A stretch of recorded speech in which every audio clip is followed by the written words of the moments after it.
So hey guys, welcome back to my channel. और आज का वीडियो काफ़ी इंपॉर्टेंट होने वाला है क्योंकि आज हम बात करने वाले हैं ऐसे जीके पर जो पेपर में पूछे जा चुके हैं, यानी काफ़ी बार रिपीट भी ये प्रश्न हो चुके हैं। ऐसे इंपॉर्टेंट प्रश्न मैंने आज इस वीडियो में पकड़ा हुआ है ताकि सभी क्वेश्चन की प्रैक्टिस अच्छी तरह से हो सके और अगर ये कोई भी पेपर में आते हैं तो आप आसानी से इसे सॉल्व कर सके। सो गाइज़, अगर आप चैनल पर नए होंगे तो इसे सब्सक्राइब करना ना भूलें और बेल आइकन को दबा दें ताकि मैं ऐसी वीडियोस आपके लिए लाता रहूं।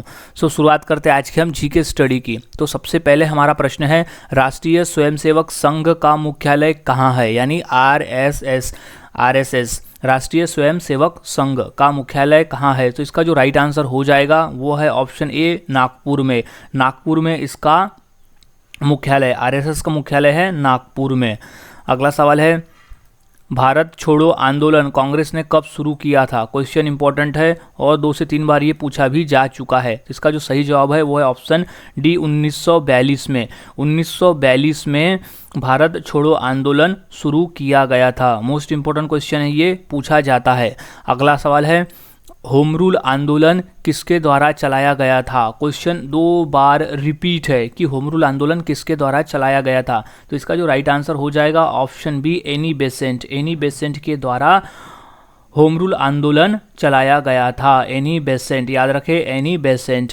अगला सवाल है, सौरमंडल की खोज किसने की? क्वेश्चन कई बार रिपीट हो चुके हैं। तो इसका जो सही आंसर है वो है ऑप्शन ए, कॉपरनिकस। कॉपरनिकस नामक वैज्ञानिक द्वारा सौरमंडल की खोज की गई थी। क्वेश्चन इंपॉर्टेंट है और 2 से 3 बार ये पूछा भी जा चुका है। सो सौरमंडल का खोज जो है वो कॉपरनिकस नामक वैज्ञानिक ने किया था।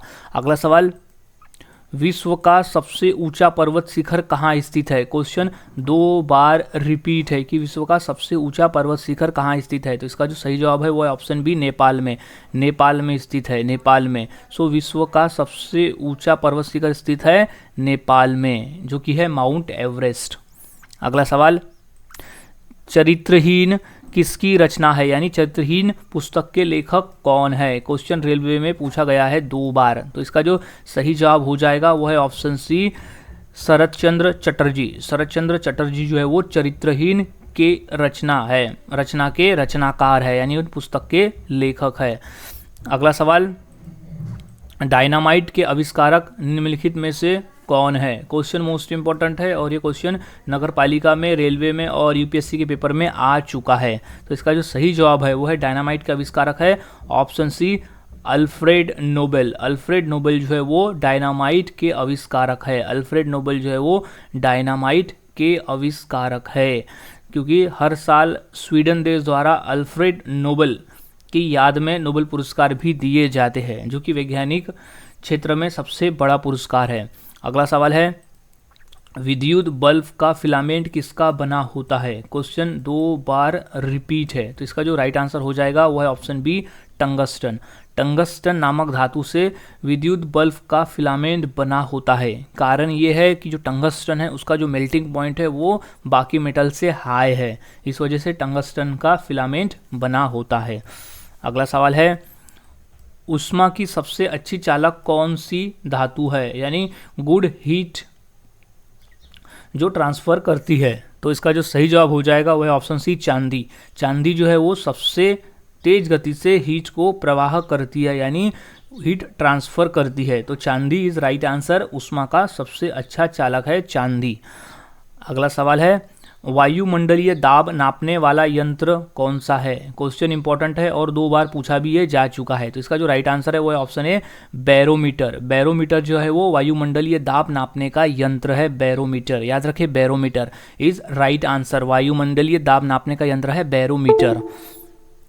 अगला सवाल है, टेलीविज़न का आविष्कार किसने किया था? क्वेश्चन 2 बार पूछा जा चुका है, काफ़ी इंपॉर्टेंट है। तो इसका जो राइट आंसर है वो है जे.एल. बेयर्ड। जे.एल. बेयर्ड ने टेलीविज़न का आविष्कार किया था। जे.एल. बेयर्ड ने। अगला सवाल है, दूध की शुद्धता किस यंत्र से मापी जाती है? क्वेश्चन मोस्ट इंपॉर्टेंट है और 2 से 3 बार ये भी पूछा जा चुका है। तो इसका जो राइट आंसर हो जाएगा वो है ऑप्शन ए, लेक्टोमीटर। लेक्टोमीटर से दूध की शुद्धता मापी जाती है। दूध शुद्ध है या नहीं, ये मापने के लिए हम लेक्टोमीटर का इस्तेमाल करते हैं। अगला सवाल, बल्ब का आविष्कार किसने किया था? क्वेश्चन इंपॉर्टेंट है और पूछा भी है, 2 बार जा चुका है। सो इसका जो राइट आंसर हो जाएगा वो है ऑप्शन सी, एडिशन, यानी थॉमस एल्वा एडिशन ने बल्ब का आविष्कार किया था। Thomas Alva addition.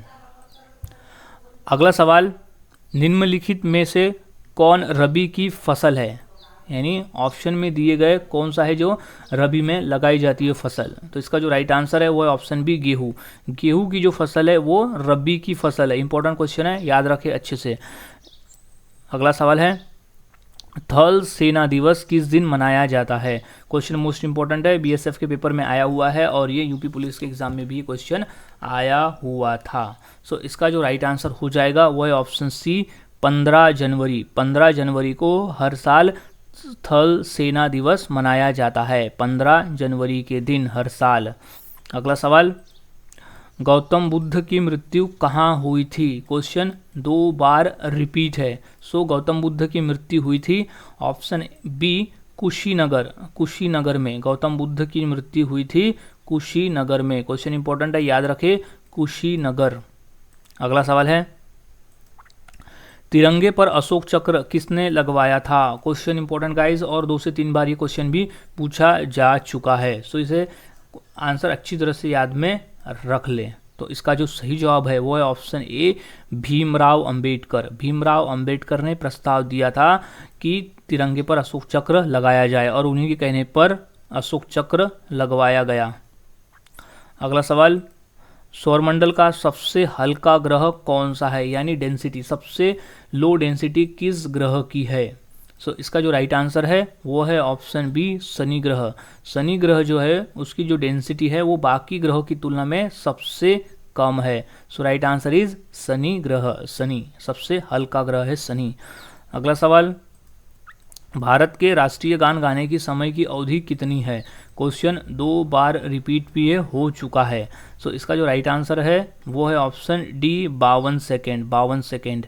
भारत के राष्ट्रीय गान को गाने की जो समय की अवधि है वो है 52 सेकेंड। उसकी लिमिट 52 सेकेंड तक होती है।